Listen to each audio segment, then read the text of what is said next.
પેલા ટાવર જીઓનું નથી આવતું સાહેબ. જીઓનું ટાવર ઉપર કંપનીમાંથી બંધ થઈ ગયું છે. હા એટલે ટાવરમાં જ બંધ થઈ ગયું. લાવો તો.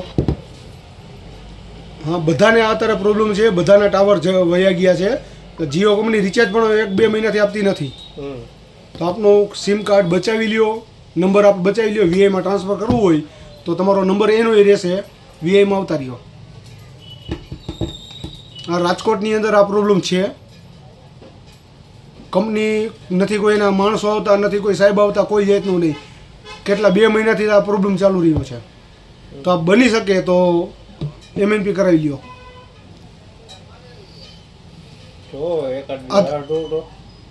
સર આમાં એવું છે, હા તમને અત્યારે ટાવર ડીપ મારી છે એટલે એનો કહેવાનો મતલબ તમને સંકેત આપે છે કે તમે બીજી કંપનીમાં જતા રહ્યો. પછી વારંવાર જેમ કે સીડીએમએ સમયે રિલાયન્સ સીડીએમએમાં આવું થયું હતું. 1-2 વખત ટાવર ગયા, તમને પાછા ટાવર આવી ગયા, એટલે જેથી કરીને તમારો નંબર બચાવીને તમે બીજી કંપનીમાં ટ્રાન્સફર થઈ શકો. પછી હાવ સદંતર ટાવર જતો રહીએ તો પછી તો કાંઈ તમે નંબર બચાવી ન શકો. કોની પાસે નંબર લેવા જાઓ? તમે બિઝનેસમાં ધંધામાં બધા નંબર આપ્યો હોય તો નંબર જાય ને તમારો સાહેબ. તો નંબર બચાવવો હોય આપને તો એમએનપી કરાવી લ્યો. આધાર કાર્ડ છે આપણી પાસે? ઓકે કાંઈ વાંધો નહીં. ભાઈને વોડાફોનમાં એમએનપી કરાવ. વીઆઈમાં કરવું છે ને? વીઆઈ અત્યારે બેસ્ટ છે. Yes sir. 24 કલાક અનલિમિટેડ ફ્રી છે. અનલિમિટેડ ડેટા આપશે.